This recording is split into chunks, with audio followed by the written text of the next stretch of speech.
This is Satyam before you, and today once again I am with you to have a profound discussion, have a depth discussion on the Hindu editorial section. But before I start the discussion, I would like to request you all, please like and subscribe this channel if you are new to this one. And now, without wasting your time, I'm gonna start the discussion. And for the discussion, I would like to first of all move towards the topic, towards the title of this video editorial. And so the title of this video editorial is before you, and that is what a different slam on US Open 2022. A different slam means जो एक US open का जो 2022 का जो match होता है, जो tennis का मैच होता है, उसमें एक अलग प्रकार की परंपराएं को देखा गया।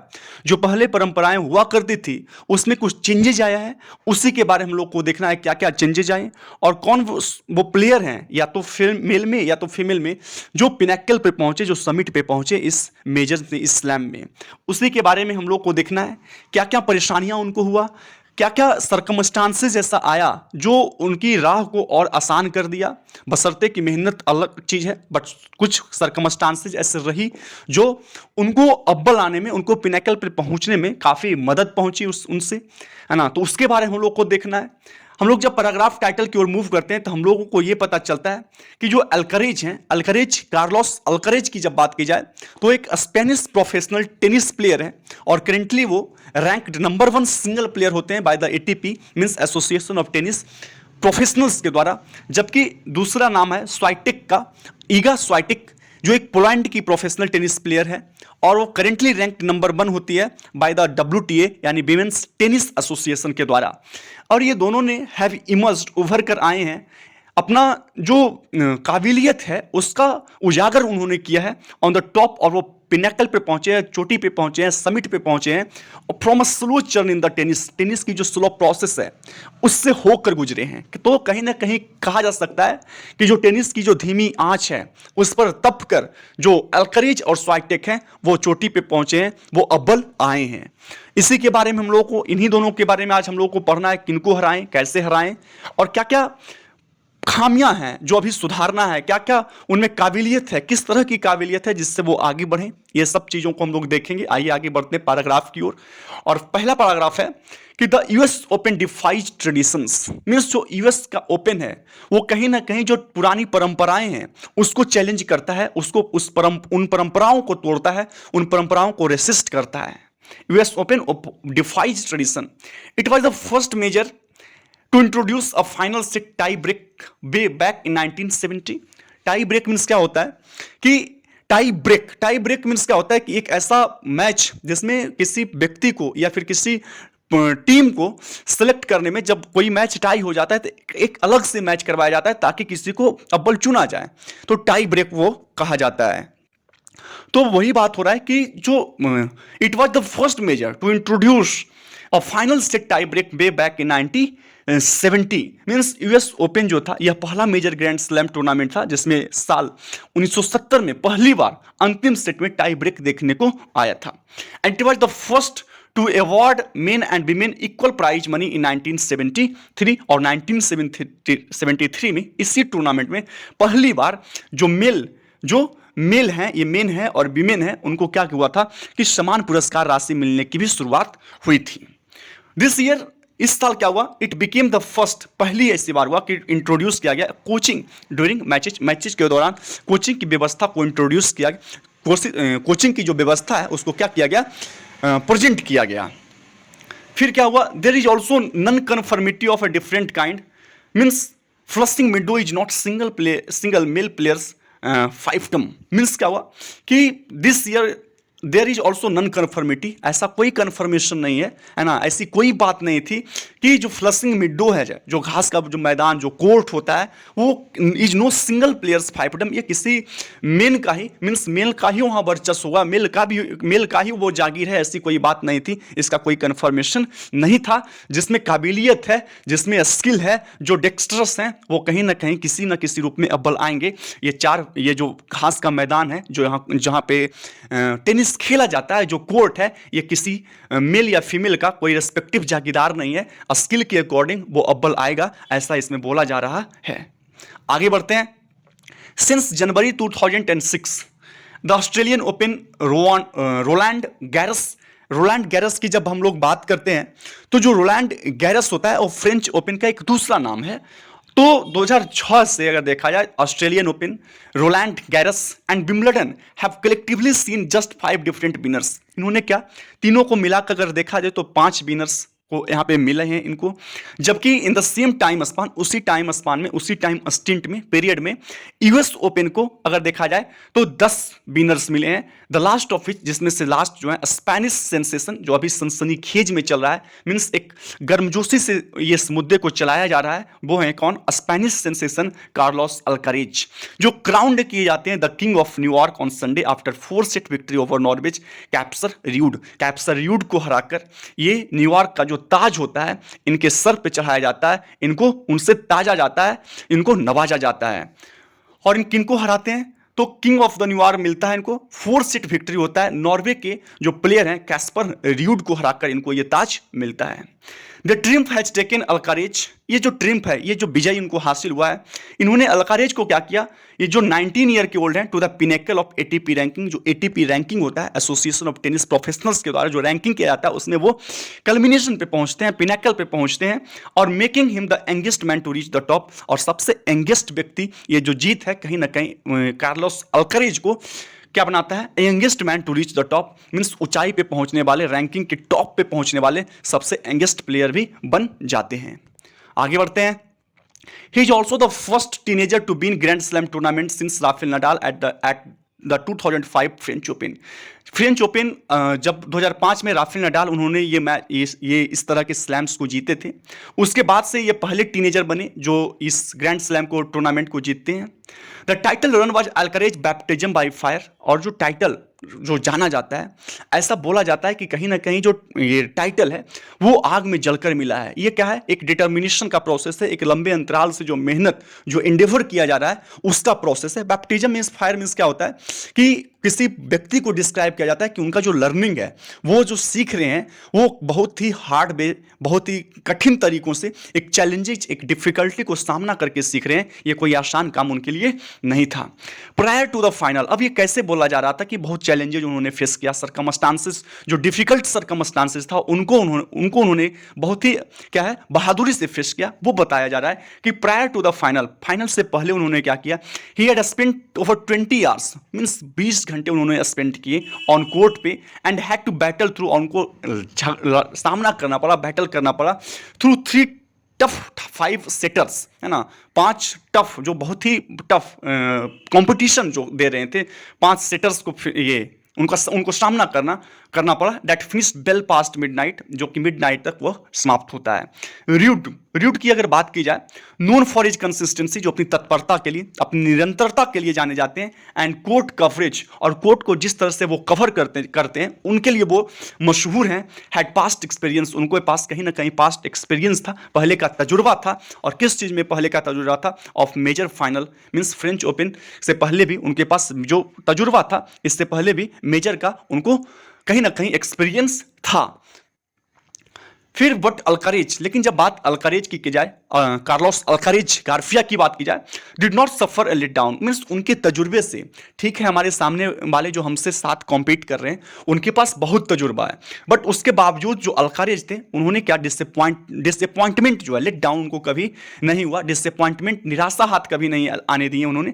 डिस्प्लेइंग द सेम स्पिरिट, उसी स्पिरिट को उन्होंने डिस्प्ले किया, दिखाया। कौन सा, ही हैड इन क्लेंचिंग, वो स्पिरिट जो उस समय सिक्योर करने में था जब मैड्रिड मास्टर्स इन में by defeating Alexander Zverev after having recorded back to back victories over Nadal and Novak जोकोविच। मतलब उनके जो सामने उनके जो कॉम्पिटिटर थे र्यूड, उनके पास भले ही बहुत तजुर्बे थे, बट उसके बावजूद भी जो अल्कारेज, उनको कभी भी डिसअपॉइंटमेंट हाथ नहीं लगा, डिसअपॉइंटमेंट को अपने ऊपर हावी नहीं होने दिए, और उसी तरह की जो स्पिरिट थी, जो भावना रहा, जो एटीट्यूड रहा, शो किया, जिस स्पिरिट से, जिस एटीट्यूड से वो मैड्रिड मास्टर्स में डिफीट किए थे किनको, अलेक्जेंडर ज़वेरेव को, और रिकॉर्ड किए थे बैक टू विक्ट्रीज, एक के बाद एक विजयी को वो रिकॉर्ड करते हैं ओवर नडाल एंड जोकोविच के ऊपर। Circumstances played a role in Alcaraz ascent, इस एक्सेंट में ये जो चढ़ाव हुआ है, मीन्स ये जो पिनैकल पर, ये जो कल्मिनेशन पे पहुंचे हैं, टॉप रैंकिंग पे पहुंचे हैं, उनमें कहीं ना कहीं परिस्थितियों की अपनी अहम भूमिका है। परिस्थितियों ने भी कहीं ना कहीं अपनी भूमिका निभाया है। और क्या भूमिका परिस्थिति ने निभाया है, कैसे जो आसान जो राह है, जो रास्ता है, वो कैसे आसान कर दिया गया, वो बताया गया कि जैकोविच not being awarded any points for his Wimbledon में जब जीतते हैं जैकोविच, तो उसके लिए उनको कोई भी पॉइंट नहीं दिया जाता है। और देन उसके बाद क्या जाता है, being bad from entering the United states of America because of his unvaccinated stated is his patch path. Means जो विंबलडन में जीत होता है जैकोविच का, उसके लिए उनको कोई पॉइंट नहीं दिया जाता है। दूसरा चीज क्या है कि जो उनको क्या है कि अनवैक्सीनेशन का जो स्टेटस था, वो वैक्सीन नहीं लिए थे और इस कारण से उनको यूएस में इंटर करने नहीं दिया गया था और वो नहीं खेल पाए थे। इस सभी कारण से जो रास्ता था अल्करेज के लिए, कार्लोस अल्करेज के लिए, वो रास्ता कहीं ना कहीं आसान हो गया था। इसीलिए बोला गया कि परिस्थितियां जो है उनके रास्तों को कहीं ना कहीं ईज कर दिया, आसान कर दिया था। Is this path while he undoubtedly plays first strike tennis of the highest order. इसमें कोई संदेह नहीं है ना, इसमें कोई संदेह नहीं है कि उन्होंने जो टेनिस खेला वो अनडाउटेडली प्लेज फर्स्ट स्ट्राइक, बहुत अच्छा टेनिस खेला, ऑफ द हाईएस्ट ऑर्डर, सबसे उच्चतम कोटि का टेनिस खेला। देयर में इट बी कंटेम्पररी इक्वल्स, लेकिन इसका मतलब ये भी है कि जो समकालीन थे, उनके जो अपोजिशन थे, उनके जो अपोजिट में खेल रहे थे, उन्होंने भी क्या किया, बहुत ही हुनरमंद साबित अपने आप को किया। उनके सामने उनके जो समक्ष खिलाड़ी थे, उनके जो कॉम्पिटिटर थे, वो उन्होंने खुद को उतना ही हुनरमंद साबित किया। वही बोल रहा है कि देयर में इट बी कंटेम्पररी इक्वल्स, जो कंटेम्पररी थे उनके, वो भी क्या थे, उनके ही इक्वल्स थे। मीन्स अपना हुनर का, अपना जो स्किल था, उनको बखूबी दिखाया, लोगों के सामने साबित किया। फिर Jannik Sinner after all had a match point in the fourth set of their quarter finals. जो जैनकिन सीनर हैं, जैनकिन सीनर की अगर बात की जाए, जो इटालियन टेनिस प्लेयर हैं, आफ्टर ऑल अंततः क्या हुआ, had a match point in the fourth set of their quarter final के चौथे सेट में उनको हालांकि एक पॉइंट मिलता है। But no player in the recent memory, कोई भी प्लेयर रिसेंट मेमोरी में अगर देखा जाए, has combined as many good traits, जैसा ट्रेट्स एल्करेज, कार्लोस एल्करेज के पास है, वैसा ट्रेट्स जो है, वैसे गुण जो है किसी ने नहीं दिखाया। और वो ट्रेट्स क्या क्या थे, शॉर्ट सिलेक्शन का ट्रेट्स, जो खूबी था वो क्या था, शॉर्ट सिलेक्शन का, टेम्परामेंट को सेट करना, जो टेम्पो है उसको सेट करने का जो ट्रेट्स था, और जो complete absence of big match nerves, और जो बड़े मैच में जो नर्व्स को कंट्रोल करने की जो क्षमता होती है ना, वो बड़े मैच में खुद को पूरी तरह से काबू करने की जो क्षमता होती है, वैसा जो ट्रेट्स है वो क्या था, into such a wholesome package like अल्करेज, जैसा एक होलसम पूरी तरह से एक पैकेज दिखाई है सभी ट्रेट्स का अल्करेज में। और यही सब कारण है, these all are the reasons, है ना, कि क्यों जो कार्लोस अल्करेज हैं वो इस पिनैकल पर पहुंचे। World number 1 single players ATP के द्वारा उनको रैंक किया जाता है, एसोसिएशन ऑफ टेनिस प्रोफेशनल्स के द्वारा, क्योंकि ये ट्रेट्स रिसेंट मेमोरी में किसी भी ऐसे प्लेयर्स के पास नहीं दिखा। Even as the Spaniard occurs in the churn at the top of the men's game, the women's side seems to be setting down with both a dominant force and a pecking order emerging. Even the Spaniard, जो Spain के player हैं, Carlos Alcaraz, occur in the churn at the top, इस process में कहीं ना कहीं अपने आप को टॉप पे रखते हैं। लेकिन वहीं अगर वुमेन की ओर देखा जाए तो side seem to be setting down, ये कहीं ना कहीं धीरे धीरे स्थिर होता दिख रहा है। जो प्रोसेस है, जो परंपराएं हैं, वो अभी भी चलता आ रहा है। और वो क्या है, with both dominant force and packing order emerging, means packing order चलता आ रहा है, जो बेसिक पैटर्न है वो चलता आ रहा है। और इस तरह से क्या हुआ है, जो परंपराएं हैं वो कहीं ना कहीं क्या हो रहा है कि धीरे धीरे स्थिर होता दिख रहा है। फिर आगे बढ़ते हैं, ईगा स्वाइटेक द अनक्वेश्चनेबल, इन पे कोई क्वेश्चन नहीं है, अनक्वेश्चनेबल है, अनडाउटली कहा जा सकता है कि world number 1 since the first week of April के फर्स्ट वीक से ही वर्ल्ड नंबर पर बने हुए हैं। कोई इनकी जो रैंकिंग है उनमें कोई उलट फेर नहीं हो रहा है। कैप्चर्ड हर मेडन यूएस ओपन, कैप्चर करते हैं, सिक्योर करते हैं मेडन यूएस ओपन को। Second grand slam title in 2022 में इनका दूसरा grand slam title after Paris, and third overall, और सब मिलाकर तीसरा है। वाइल ऑन्ज जैबूर, जब बात की जाए ऑन्ज जैबूर की, तो made her second state final, वो सेकंड स्टेट फाइनल खेलते हैं, लगातार दूसरी बार फाइनल्स खेलते हैं। द नोआमी ओसाका है जो हायर स्लैम टाइटल, जबकि बात की जाए जो नाओमी ओसाका हैं उनके पास सबसे ज़्यादा स्लैम काउंट है, मीन्स 4 बार उन्होंने जीता है। स्वाइटिक्स ऑ इंस्पायरिंग ऑल कोर्ट प्रोवेश, स्वाइटिक का जो ऑल कोर्ट प्रोवेश है, जो पूरी स्किल है, जो एक्सपर्टाइज है और जो और इंस्पायरिंग है, मीन्स जो कहीं ना कहीं वो वर्दी हैं एडमिनिस्ट्रेशन के लिए, और वो क्या करता है, makes her the ideal candidate, उनको आदर्श दावेदार बनाता है to be the next for figurehead, means जो मुख्य धारा में रहने के लिए उनकी जो एक्सपर्टाइज है, उनकी जो स्किल है, पूरे कोर्ट में जो प्रोवेश है, कहीं ना कहीं उनको वो क्या है, वर्दी ऑफ एडमिनिस्ट्रेशन है, एडमिनिस्ट्रेशन के लायक हैं। और ये सभी जो ट्रेड्स हैं, ये जो सभी जो गुण हैं, उनको एक आदर्श दावेदार बनाता है। एच सेरेना विलियम्स, जब बात की जाए सेरेना विलियम्स की, हेड्स इनटू द रिटायरमेंट, वो अब कहीं ना कहीं रिटायरमेंट के कगार पे हैं, रिटायरमेंट की ओर बढ़ चुके हैं। The third round defeat in the New York, जब उनका न्यूयॉर्क में तीसरा बार डिफीट होता है, थर्ड राउंड डिफीट होता है, appears to be her last stand, और ऐसा प्रतीत होता है कि ये हार जो है उनकी आखिरी हार होगी, क्योंकि इनके बाद वो रिटायरमेंट की ओर अग्रसर होंगे। इट फाइनली फील्स, अब ये अंततः ऐसा फील होता है, ऐसा प्रतीत होता है, like the passing of the baton, ऐसा लग रहा है कि जो रिस्पॉन्सिबिलिटी थी सेरेना विलियम्स की, जो जिम्मेदारी थी, वो कहीं ना कहीं दूसरे पे क्या किया जा रहा है, थोपा जा रहा है, दूसरे को दिया जा रहा है। So this is the end of the article, और आशा करते हैं कि ये आर्टिकल आपको समझ में आया होगा। और इसमें कुछ वर्ड्स कुछ वैसा था नहीं, 2-4 वर्ड्स था जो हम लोगों ने बहुत अच्छी तरह से पढ़ा।